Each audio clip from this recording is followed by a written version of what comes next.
I wasn't looking for it. I was looking for my car keys. She'd borrowed my jacket the night before, and I figured they'd fallen into her purse. Instead, my fingers closed around a plastic card. I pulled it out. Riverside Inn and Suites, room 314. Check-in Tuesday, March 12th. Tuesday. Last Tuesday. The day she texted me at 2 p.m. Mom's having a rough day, going to stay with her tonight. Love you.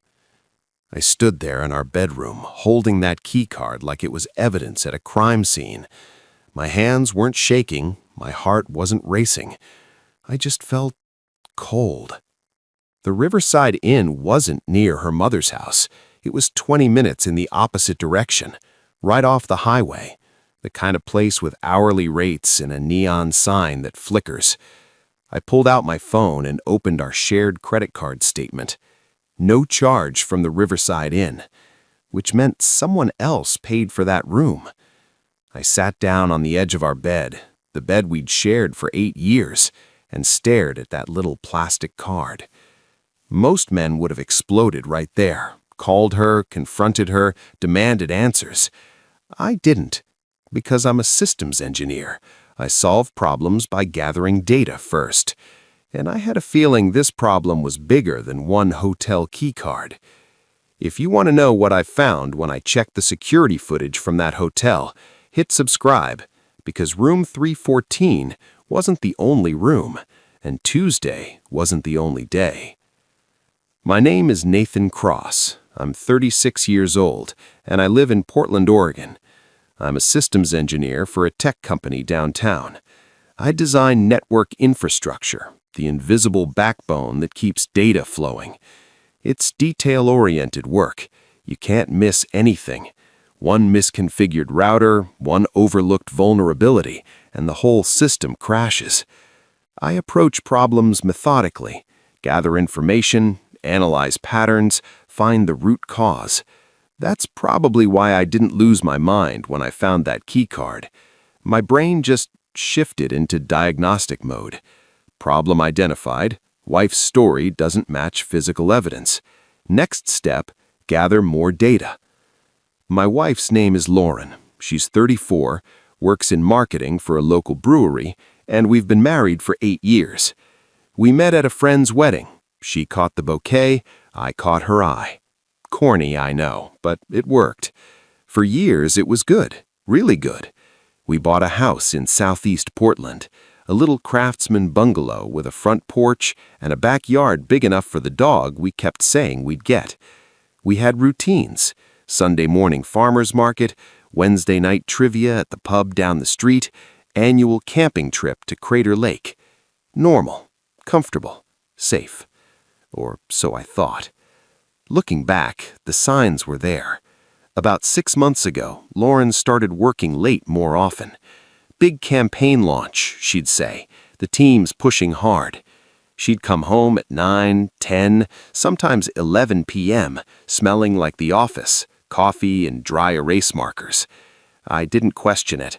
I work late sometimes too. Then there were the girls' nights. Lauren had always been social, but suddenly she was going out twice a week. Wine bars, painting classes, book clubs I'd never heard her mention before. You should come sometime, I'd say. It's really just a girl's thing. You'd be bored. Her phone habits changed, too. It used to sit on the kitchen counter, face up, notifications lighting up like a Christmas tree. Now it was always face down, always on silent, always within arm's reach. When I'd walk into a room, she'd tilt the screen away. Not obviously, just subtly. "Who's texting?" I'd ask casually. "Just work stuff," she'd say, every time. And then there was the Tuesday thing. Lauren's mom, Patricia, lives about 40 minutes away in Beaverton. She's in her early 60s, recently retired, and honestly, she's doing great. Plays pickleball 3 times a week, volunteers at the library, takes watercolor classes. She's not the having a rough day type. But about 2 months ago, Lauren started going to help her mom every other Tuesday. "She's been feeling down," Lauren would say. "I think she's lonely since Dad passed." Lauren's dad had died 3 years ago.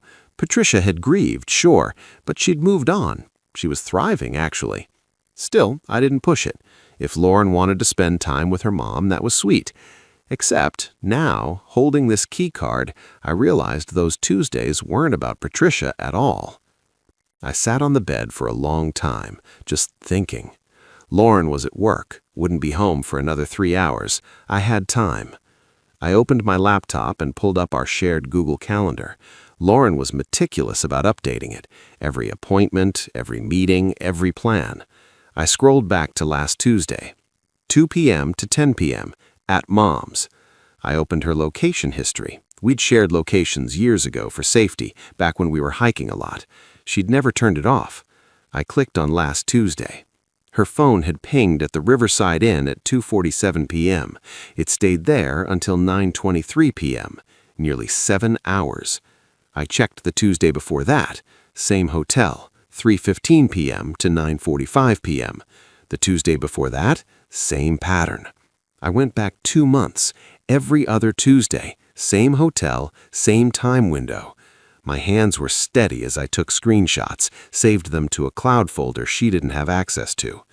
Then I checked her mom's address in Beaverton. Not a single ping. Lauren hadn't been to her mother's house in over 2 months. I needed more. I pulled up our credit card statements, joint account, both our names. No charges from the Riverside Inn, not one, which meant whoever she was meeting was paying. I checked her personal card, the one she used for her own purchases, Starbucks, Target, gas stations, nothing unusual. But then I noticed something. Every other Tuesday, there was a charge at a boutique downtown, always around $50 to $80. Lingerie. I clicked through the dates. Every single Tuesday. New lingerie before each hotel visit. I sat back and felt something crack open in my chest. Not anger, not yet, just clarity. This wasn't a mistake. This wasn't a one-time thing. This was a routine. I called the Riverside Inn. "Hi, this is Nathan Cross. My wife stayed with you last Tuesday, and I think she left something in the room. Room 314? The front desk clerk was friendly. "Let me check. Yes, we do have a lost and found item from that room. A charger." "That's the one," I lied. "I'll swing by and pick it up." "Sure thing. Just bring ID." I paused. "Actually, quick question. The room was under her name, right? Lauren Cross?" Typing sounds. No, it's under Marcus Delgado." My stomach dropped. "Oh, right," I said smoothly. "Her coworker. They were working on a project." "Thanks." I hung up. Marcus Delgado. I opened LinkedIn, typed his name. There he was. Marcus Delgado, Creative Director, Cascade Brewing. Same company as Lauren. Mid-30s, beard, man bun, wearing a leather jacket in his profile photo like he was auditioning for a cologne ad. I clicked through his profile. He'd been at Cascade for 2 years. I scrolled to his posts. Lots of team photos, office happy hours, campaign launches. And there, in a photo from 3 months ago, Lauren, standing next to Marcus, his arm around her shoulders. Caption, "Best team in the biz. Couldn't do it without this crew." 47 likes, including one from my wife. I didn't confront her that night. When Lauren came home at 6:30, I was making dinner, pasta, garlic bread. Normal. "Hey, babe," she said, kissing my cheek. "Smells good." "How was work?" I asked. "Exhausting. Marcus is pushing this new campaign hard. We're all fried." Marcus. She said his name so casually, like he was just a coworker, like he wasn't the man paying for hotel rooms every other Tuesday. "How's your mom?" I asked, stirring the sauce. "She's good. Better, actually. I think the visits are helping." She said it so easily. No hesitation, no guilt, just a smooth, practiced lie. I nodded. "That's great." We ate dinner, watched TV. She fell asleep on my shoulder during some Netflix show. I sat there, her head on my chest, and felt nothing. The next morning, I called in sick to work. Lauren left at 8 a.m., kissing me goodbye. "Feel better, babe. Text me if you need anything." The second her car pulled out of the driveway, I was in motion.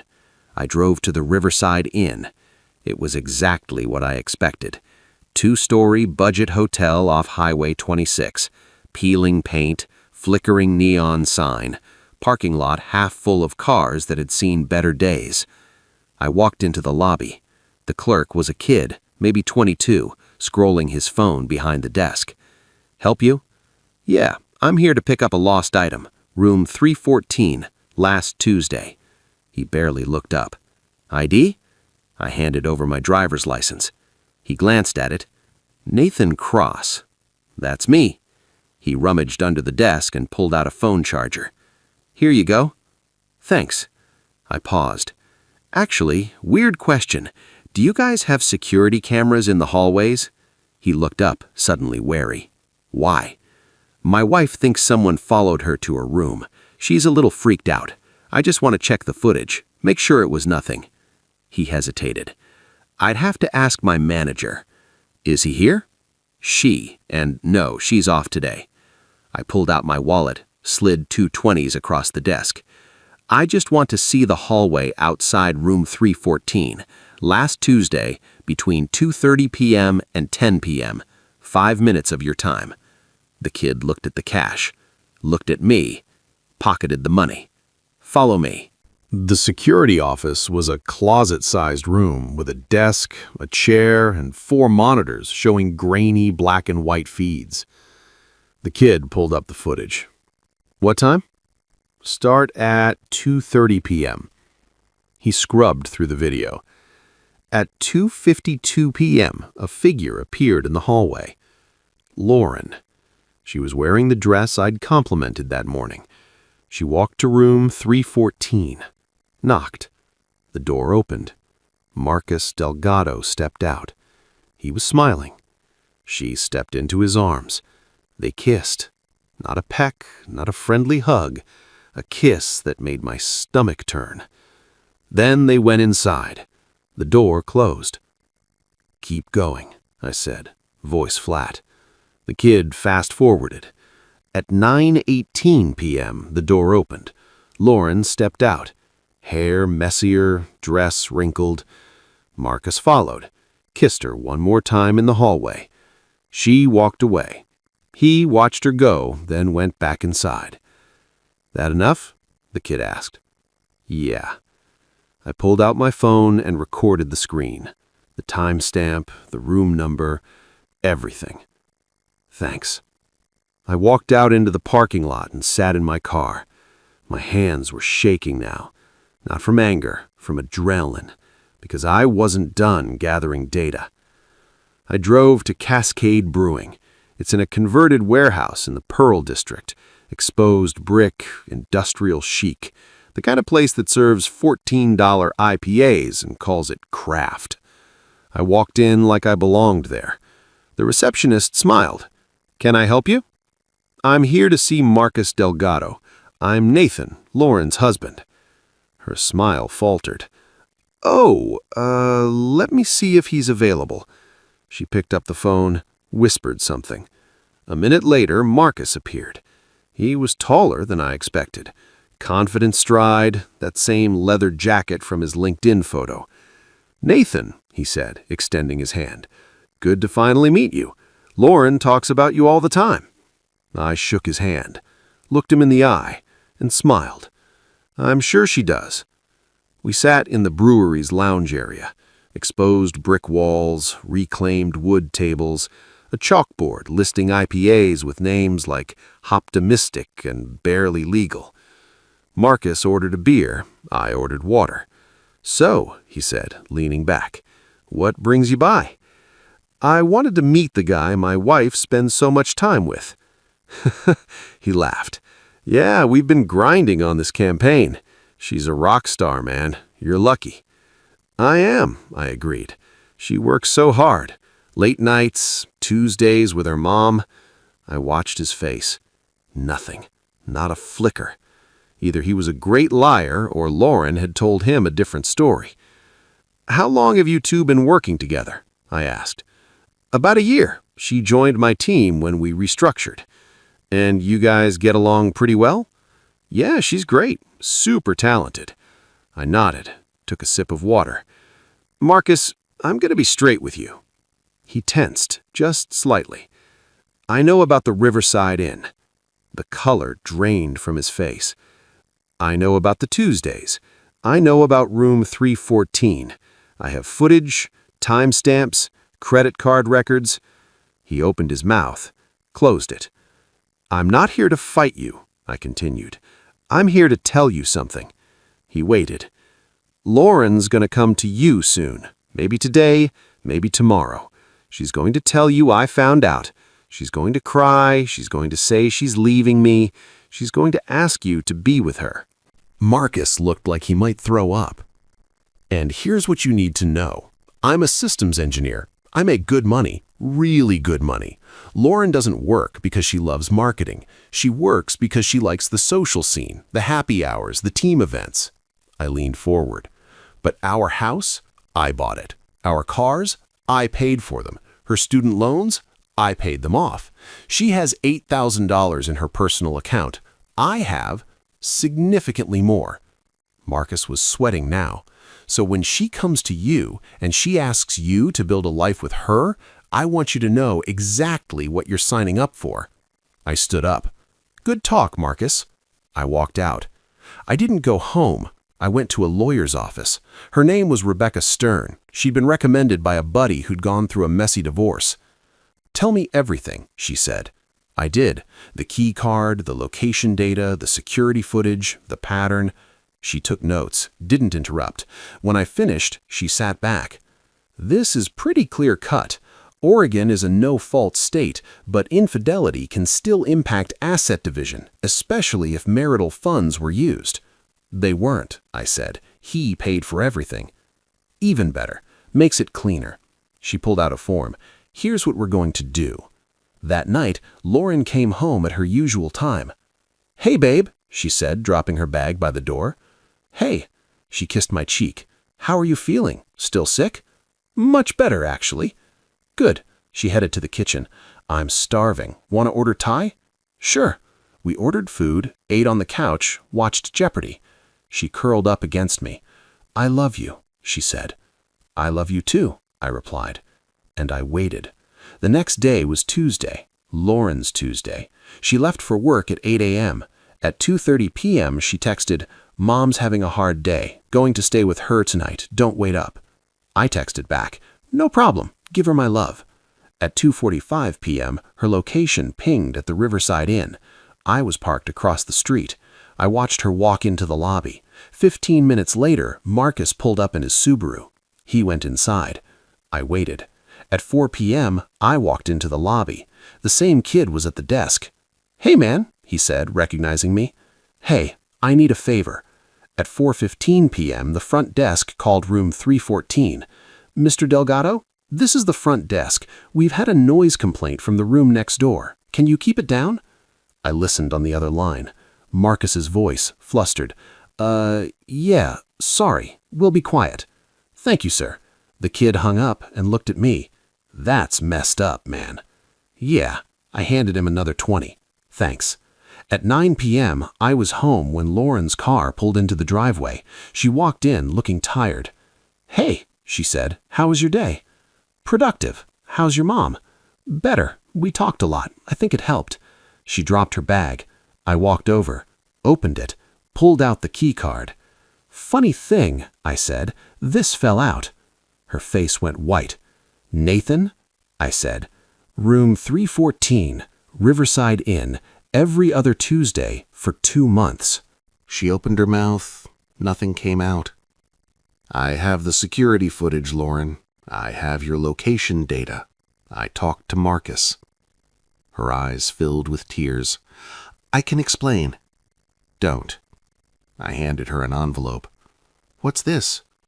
Divorce papers. I'm filing tomorrow. She stared at the envelope like it was a snake. Nathan, please. It was a mistake. I'll end it. We can go to counseling. No. Please. I'm done, Lauren. She started crying. I love you. No, you don't. I walked to the door. Where are you going? Hotel. A real one. I'll be back tomorrow to pack. Nathan. I closed the door. The divorce took 4 months. Lauren tried to fight it at first, claimed she deserved half of everything. Rebecca shut that down fast. Your client committed adultery. My client has evidence. If we go to trial, it's going to be ugly. Lauren's lawyer advised her to settle. She got the car she'd been driving, her personal belongings, $15,000 from our joint savings. I kept the house, my retirement accounts, everything else. She moved in with Marcus. 3 months later, I heard they broke up. Turns out, when you're not sneaking around, the thrill dies pretty fast. 6 months after the divorce, I was sitting on my porch with a beer when my phone rang. Unknown number. Hello? Nathan, it's Patricia. Lauren's mom. Hi, Patricia. I just wanted to call and say I'm sorry for what Lauren did. I didn't know about any of it until after. I appreciate that. She told me she was visiting me on Tuesdays. I had no idea she was lying. I know. Pause. You're a good man, Nathan. You deserved better. Thank you. We talked for a few more minutes. She told me about her pickleball league. I told her about a hiking trip I was planning. Before we hung up, she said, "If you ever need anything, call me. You're still family to me." That meant more than she knew. A year later, I met someone new. Her name is Jenna. She's a data analyst. We met at a conference. We bonded over spreadsheets and bad conference coffee. She's smart, funny, honest. On our 3rd date, I told her about Lauren. "I'm sorry," she said. "I'm not," I replied. "It taught me what I won't tolerate." She smiled. "What's that?" "Lies." "Fair." We've been together 8 months now. She's never given me a reason to doubt her, and I've never gone looking for one. I still drive by the Riverside Inn sometimes. Not on purpose, it's just on the route to the hiking trails I like. Every time I pass it, I think about that P card, about how one small piece of plastic unraveled 8 years of my life. But I don't feel angry anymore. I feel grateful. Because that key card didn't ruin my life. It saved me from wasting more of it on someone who didn't value it. If you've ever found something you weren't supposed to find, if you've ever had your gut tell you something was wrong, if you've ever had to choose between the truth and the comfortable lie, this one's for you. Comment, "I chose truth" if this hit home. Hit subscribe for more stories about the moment everything changed. Because sometimes the worst thing you find is the best thing that ever happened to you. You just don't know it yet.